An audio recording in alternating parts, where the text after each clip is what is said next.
Friends आपणकर सर्व सफलता प्राप्त निमंत एक अव्यर्थ ब्रह्मास्त्र जो शक्तिशाली चारिगोटी प्रयोग विधि को शेयर करुच्ची एहारी माध्यम आपणकर जे केवल बिना तंत्र मंत्र एक उदग्र तंत्रोक्त सम्मोहन वशीकरण शक्तिर आपण माने अधिकारी होइकरी कौनसी मध्य नारी पुरुष को आपणकर वश्यता स्वीकार करेकरी जेकोसी अभिष्ट को पूर्ण करें बरं माता लक्ष्मी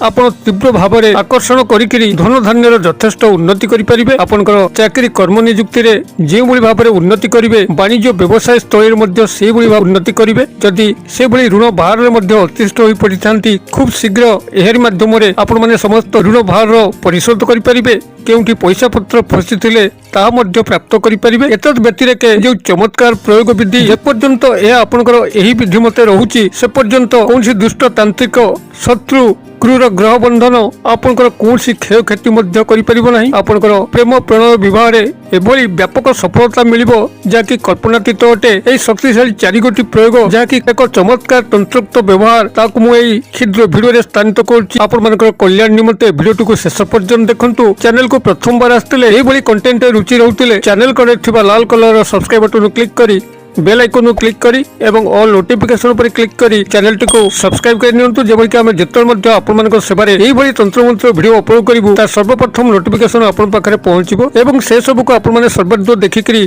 किछि ज्ञान आहरण करि परिबे तबे फ्रेंड्स एबे नजर पकेबा शक्तिशाली जहा माध्यम कि अनेक तंत्रोक्त एवं मंत्रोक्त प्रयोग करा जाय एवं जेतल मध्ये या प्रयोग करा जाय सेतबे या चमत्कार भाव में कार्य करि थाए जे पर्यंत या आपण को पाखे थाए कोनसी शत्रु दुष्ट तांत्रिक क्रूर ग्रह बंधन क्षय क्षति किसी करिपारंती नहीं आपनकर पाखे रहिले जे भली चमत्कार भाव में आपनको सर्व दिगरु ये बंचाई थाए सर्व स्थान सफलता प्रदान करि थाए से भली भाव में आपनकर गृह रे थिले कोनोसी वास्तु दोष मध्य आपनकर गृह बेसी समय रहि पारे नहीं कोनसी दुष्ट शत्रु जते मध्य गृह रे प्रवेश करिकरी किछि अनर्थ करिया पई चेष्टा करे ता बुमेरांग भली तारी उपरकू ही जाइकरी से ही शत्रुर क्षति करि थाए जेते मध्य तांत्रिक तंत्रोक्त प्रयोग करंतु ताहा अर्ध बाटरे ही विफल होइकरी सेही तांत्रिक पाखକୁ रिटर्न करिकरी से तांत्रिकर क्षय क्षति करि थाए कला हळदी एक एभली शक्तिशाली तंत्रोक्त पदार्थ जो स्थान मध्य थाए से स्थान रे एक व्यापक सुरक्षा बल भाव में यह कार्य करि थाए कोनसी नेगेटिव एनर्जी से स्थान को प्रवेश करि पारे नाही तत्सह माता लक्ष्मी तीव्र कृपा से स्थान में पड़ी थाए एवं से गृह में बसवास करुवा व्यक्ति माने एभली सुख स्वच्छंद रुहंती जहाँकि स्वर्ग समान सेमानकर गृहटी होता है यही कला हळदीर ये जो चारिगोटी शक्तिशाली प्रयोग आज मुझे आपन शेयर करुच्ची वीडियो को ध्यान सहकारे एवठू ही शेष पर्यंत देखंतु जदि आपन जीवन से कौन दुख कष्ट अनर्थ लागिक रही जी रोजगार कर खर्च हो जाऊँगी बिना कारण आपण रोग व्याधिर शिकार होइकरी डाक्तर कविराज मैंने आपंकर पैसा खाई जाऊँ प्रेम प्रणय विवाह बारंबार विफलता लाभ कर चाकरी खोजुंट चाकरी पाऊना व्यवसाय स्थल में बसी बसिक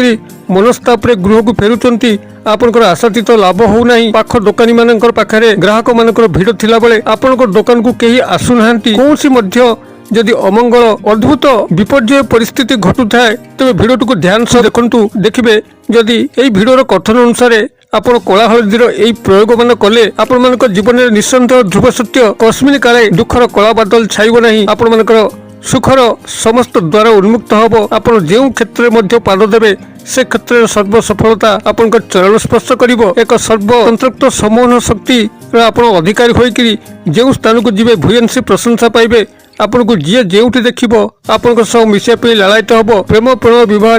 आपण व्यापक सफलता लाभ करिवे तेबे जदि से बड़ी धनर अभाव घोर आपंकर चली व्यवसाय स्थल में लाभवान हो पारना चाकरी कर्म नियुक्ति में उन्नति घटू ना कौटी पैसा पत्र फसी फेरिक आसी पारना कि ऋण करज बाहर आप अतिष्ठ हो पड़ते तेज गोटे कम करूँ गुरुवार दिन प्राथमिक भाव में आप गोटे नूतन हलदिया कपड़ा को संग्रह करूँ एवं तापरे एक कला हलदी खंडे संग्रह करके रखु एक गोमती चक्र एवं एक हलदिया कौड़ी पाखे थिबा पूजा सामग्री दुकान किणिकी आणतु एवं गोटे टंकिकिया मुद्रा ये चारि गोटी जिनस को आप हलदिया कपड़ा रखु ताको आप गोटे गंठिली करी दक्षिण हस्त हाथ पापुली रखु एवं यही दुई गोटी मंत्र को 108 बार लेखा उच्चारण करूँ प्रथम मंत्र ओम नमो भगवते वासुदेवाय द्वितीय मंत्र ओम श्रीम श्री नमः यही दुई गोटी मंत्र को आपण माने 108 थर लेखा उच्चारण करूँ 108 थर उच्चारण पर आपण जेकोसी गणन सामग्री मुग बिरी गुआ चना जहाँ मध्य पाइबे तारी सहायतार गणन करी मंत्र क्रिया को समाप्त करिवे ଏବଂ ସମାପ୍ତ କରିସାରିଲା ପରେ ଗଣ୍ଠିଲଟିକୁ ନେଇକରି ଯଦି ଆପଣଙ୍କର ଦୋକାନର କ୍ୟାସ୍ ବକ୍ସ କିମ୍ବା ଘରର ତିଜୋଡ଼ି ବାକ୍ସ ଧନ ବାକ୍ସରେ ରଖୁଛନ୍ତି ତେବେ ମାତା ଲକ୍ଷ୍ମୀଙ୍କର ଏକ ତୀବ୍ର ଆକର୍ଷଣ ସେହି ସମୟରେ ହିଁ ଉତ୍ପନ୍ନ ହେବ। ଆପଣଙ୍କର ଧନ ଧାନ୍ୟରେ ଯଥେଷ୍ଟ ଉନ୍ନତି ଘଟିବ। ବାଣିଜ୍ୟ ବ୍ୟବସାୟ ସ୍ଥଳୀରେ ପ୍ରଭୁତ ଗ୍ରାହକମାନଙ୍କର କାରବାର ବୃଦ୍ଧି ପାଇବ। ଟଙ୍କା ପଇସା ରୋଜଗାରର ସମସ୍ତ ମାଧ୍ୟମ ଖୋଲିଯିବ। ଏଥିସହ ଯଦି ଆପଣଙ୍କର କୌଣସି ମେସିନାରୀ ପାର୍ଟର ଦୋକାନ ଅଛି, ଆପଣଙ୍କର ଯନ୍ତ୍ରାଂଶ ବିକ୍ରୟ କରନ୍ତି କିମ୍ବା ଯନ୍ତ୍ରାଂଶକୁ ନେଇକରି କୌଣସି କାର୍ଯ୍ୟ କରନ୍ତି, ମାତ୍ର ବାରମ୍ବାର ଯଦି ଆପଣଙ୍କର ମେସିନାରୀ ପାର୍ଟ ଖରାପ ହୋଇକରି ଦୋକାନ ଅଚଳ ଅବସ୍ଥାକୁ ଆସିଥାଏ, କୌଣସି ଫ୍ୟାକ୍ଟ୍ରି ଇଣ୍ଡଷ୍ଟ୍ରି ଅଛି ଯେଉଁଠିକି ସବୁବେଳେ ଆପଣଙ୍କର ଏଇ ମେସିନାରୀ ପାର୍ଟରେ ଆପଣମାନେ କାମ କରନ୍ତି, ମାତ୍ର ସେଗୁଡ଼ିକ ସୁରୁଖୁରୁରେ ଚାଲୁନାହିଁ, ଆସ୍ତେ ଆସ୍ତେ ସମସ୍ତ ମେସିନାରୀ ପାର୍ଟ ଗୁଡ଼ିକ ଅକାମୀ ହୋଇକରି ଫ୍ୟାକ୍ଟ୍ରି ବନ୍ଦ ଉପରକୁ ଆସୁଛି। ଯଦି ଏଇଭଳି ଅଘଟଣ ଘଟୁଥାଏ ତାହା ଆପଣଙ୍କର ଗ୍ରହଦୋଷ କାରଣରୁ ହେଉ କିମ୍ବା କୌଣସି ଶତ୍ରୁମାନଙ୍କର ଦୁଷ୍ଟ ଯନ୍ତ୍ର ଶକ୍ତିର ପ୍ରେରଣ ହେତୁରୁ ହେଉ, ତେବେ ଆପଣମାନେ ଗୋଟିଏ କାମ କରିବେ, କଳା ହଳଦୀକୁ ସଂଗ୍ରହ କରିକରି ତାକୁ ଭଲ ଭାବରେ ପେଷିକି ଚୂର୍ଣ୍ଣ କରିକରି ସେଥିରେ କେଶର ଯାହାକି ସେ ପୂଜା ସାମଗ୍ରୀ ଦୋକାନରେ ମିଳିବ ତାକୁ ଆଣିକରି ଭଲ ଭାବେ ଚୂର୍ଣ୍ଣ କରିକରି ଯଦି ଗଙ୍ଗା ଜଳରେ ଏହାକୁ ମିଶ୍ରଣ କରିକରି ଏକ ସ୍ୱାସ୍ତିକ ଚିହ୍ନ ଶୁଭ ଲାଭ ଚିହ୍ନକୁ ପ୍ରତ୍ୟେକ ମେସିନ୍ ଉପରେ ଆପଣମାନେ ଆଙ୍କି ଦେଉଛନ୍ତି, ତେବେ ଆପଣଙ୍କର କୌଣସି ମେସିନାରୀ ପାର୍ଟ ଆଉ ଅକାମୀ ହେବ ନାହିଁ କିମ୍ବା ଫ୍ୟାକ୍ଟ୍ରି ଆପଣଙ୍କର ବନ୍ଦ ହେବ ନାହିଁ। ଆପଣଙ୍କର ଫ୍ୟାକ୍ଟ୍ରି ଇଣ୍ଡଷ୍ଟ୍ରି ଆସ୍ତେ ଆସ୍ତେ ଏଭଳି ଭାବରେ ଉନ୍ନତି ସ୍ତର ଆଡ଼କୁ ଯିବ। ଆପଣ ପୂର୍ବରୁ ଯେତିକି ମଧ୍ୟ ଲାଭାନ୍ୱିତ ହେଉନଥିଲେ ତା ଅଧିକ ଲାଭାନ୍ୱିତ ହେବେ। ଏହି ସ୍ୱାସ୍ତିକ ଚିହ୍ନକୁ ମଧ୍ୟ ଆପଣମାନେ ଗୃହର ମୁଖ୍ୟ ଦ୍ୱାରରେ ଆଙ୍କିପାରିବେ, ଦୋକାନର କ୍ୟାସ୍ ବକ୍ସରେ ଆଙ୍କିକରି ଦୋକାନର ମୁଖ୍ୟ ଦ୍ୱାର ଉପରେ ମଧ୍ୟ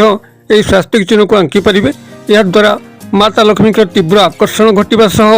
ସମସ୍ତ ନେଗେଟିଭ ଏନର୍ଜି ମଧ୍ୟ ଦୂରୀଭୂତ ହେବ। ସେହିଭଳି ଭାବରେ ଯଦି କୌଣସି ଖଣ୍ଡେ କଳା ହଳଦୀକୁ ଆପଣ କଳା କପଡ଼ାରେ ଗୁଡ଼େଇକରି ମୁଖ୍ୟ ଦରଜାର ସାମ୍ନାରେ ବାନ୍ଧି ଦେଉଛନ୍ତି କିମ୍ବା ଦୋକାନର ମୁଖ୍ୟ ଦରଜା ସାମ୍ନାରେ ବାନ୍ଧି ଦେଉଛନ୍ତି ଅଥବା ଅଫିସର ମୁଖ୍ୟ ଦରଜା ସାମ୍ନାରେ ବାନ୍ଧି ଦେଉଛନ୍ତି, ତେବେ କୌଣସି ମଧ୍ୟ ନେଗେଟିଭ ଏନର୍ଜି ପ୍ରବେଶ କରିପାରିବ ନାହିଁ। ଶତ୍ରୁମାନେ ଯେତେ ମଧ୍ୟ ତନ୍ତ୍ରୋକ୍ତ ପ୍ରୟୋଗ କଲେ କୌଣସି ତାନ୍ତ୍ରିକ ମାଧ୍ୟମରେ ତାହା ଆପଣଙ୍କ ଦୋକାନକୁ ପ୍ରବେଶ କରିପାରିବ ନାହିଁ, ଗୃହକୁ ପ୍ରବେଶ କରିପାରିବ ନାହିଁ, ଅଫିସ ମଧ୍ୟକୁ ପ୍ରବେଶ କରିପାରିବ ନାହିଁ। ଆପଣମାନଙ୍କର ସେହି ଜାଗାଟି ଦୁଷ୍ଟ ତନ୍ତ୍ରୋକ୍ତ ଶକ୍ତି ପ୍ରଭାବରୁ ମୁକ୍ତ ରହିବ ଏବଂ ଆପଣମାନଙ୍କର ଚିର ଉନ୍ନତି ଘଟିବା ପାଇଁ ଲାଗିବ। ସେହିଭଳି ଭାବରେ ଯଦି ଆପଣ ଉଦଗ୍ର ତନ୍ତ୍ରୋକ୍ତ ସମନ ବଶୀକରଣ ଶକ୍ତିର ଆବାହମାନ କରିବା ପାଇଁ ଚାହାନ୍ତି, ଯେଉଁ ସ୍ଥାନକୁ ଯାଉଛନ୍ତି ଯଦି ସେ ସ୍ଥାନରେ ଭୂୟସୀ ପ୍ରଶଂସା ପାଇବା ପାଇଁ ଚାହାନ୍ତି ଏବଂ ସର୍ବ କାର୍ଯ୍ୟରେ ସଫଳତା ଆଶା କରନ୍ତି, ତେବେ ଗୋଟିଏ କଳା ହଳଦୀକୁ ଆପଣ ଗଙ୍ଗା ଜଳରେ ଘୋରିକରି ଯଦି ଏହାର ତିଳକ ବ୍ୟବହାର କରିକରି ସଭା ସମିତିକୁ ଯାଉଛନ୍ତି କିମ୍ବା କୌଣସି ପ୍ରେମ କ୍ଷେତ୍ରକୁ ଯାଉଛନ୍ତି ଅଥବା ବାଣିଜ୍ୟ ବ୍ୟବସାୟ ସ୍ଥଳକୁ ଯାଉଛନ୍ତି, ଯେକୌଣସି କ୍ଷେତ୍ରରେ ମଧ୍ୟ ଗୃହରୁ ପଦାକୁ ବାହାରୁଛନ୍ତି, ଯଦି ଏହି କଳା ହଳଦୀର ତିଳକ ବ୍ୟବହାର କରିକି ଯାଉଛନ୍ତି, ଆପଣଙ୍କର ଯେଉଁଠି ଲଲାଟ ଆଜ୍ଞା ଚକ୍ର ଅଛି, ଯେଉଁଠି ମା ଭଉଣୀମାନେ ବିନ୍ଦି ପିନ୍ଧନ୍ତି, ସେହି ସ୍ଥାନରେ ମାତ୍ର ସାମାନ୍ୟ ହାଲକା ଟିପାଟିଏ ଲଗେଇକି ଯାଉଛନ୍ତି, ଦେଖିବେ ଆପଣଙ୍କ ପାଖରେ ଏଭଳି ଏକ ତନ୍ତ୍ରୋକ୍ତ ସମନ ଶକ୍ତି ଫୁଟି ଉଠିବ। ଆପଣଙ୍କ ସଂସ୍ପର୍ଶରେ ଯେଉଁ ବ୍ୟକ୍ତି ନାରୀ ବା ପୁରୁଷ ଆସିବ ଏଭଳି ଭାବରେ ଆପଣଙ୍କର ହଁରେ ହଁ ମିଳିବ, ଆପଣଙ୍କର ପ୍ରତ୍ୟେକ କଥାକୁ ମାନି ଚାଲିବ। ଆପଣ ନିଜେ ମଧ୍ୟ ଆଶ୍ଚର୍ଯ୍ୟ ହେବେ, ଆପଣଙ୍କର ପ୍ରତ୍ୟେକ କାର୍ଯ୍ୟ ସଫଳତାର ସହିତ ସମ୍ପାଦନ ହେବ, ଯେହେତୁ ଆପଣଙ୍କ ସାମ୍ନା ବ୍ୟକ୍ତି ଆପଣଙ୍କ ପାଖରେ ସମ୍ପୂର୍ଣ୍ଣ ଭାବରେ ବଶୀଭୂତ ହୋଇପଡ଼ିବ। ଏହି ଉଦଗ୍ର ତନ୍ତ୍ରୋକ୍ତ ସମନ ଶକ୍ତି କେବଳ ଏହି କଳା ହଳଦୀର ହିଁ ଅଛି। ଯଦି ଆପଣମାନେ ଏହାକୁ ତିଳକ ହିସାବରେ ବ୍ୟବହାର ନ କରିପାରିବେ, ତେବେ କଳା ହଳଦୀକୁ କୌଣସି ଏକ କଳା କପଡ଼ାରେ ଗୁଡ଼େଇକରି ନିଜର ମନି ପର୍ସରେ ଲୁଚାଇକି ରଖନ୍ତୁ କିମ୍ବା ନାରୀ ହୋଇଥିଲେ ଭ୍ୟାନିଟି ବ୍ୟାଗରେ ରଖନ୍ତୁ। ଏହାର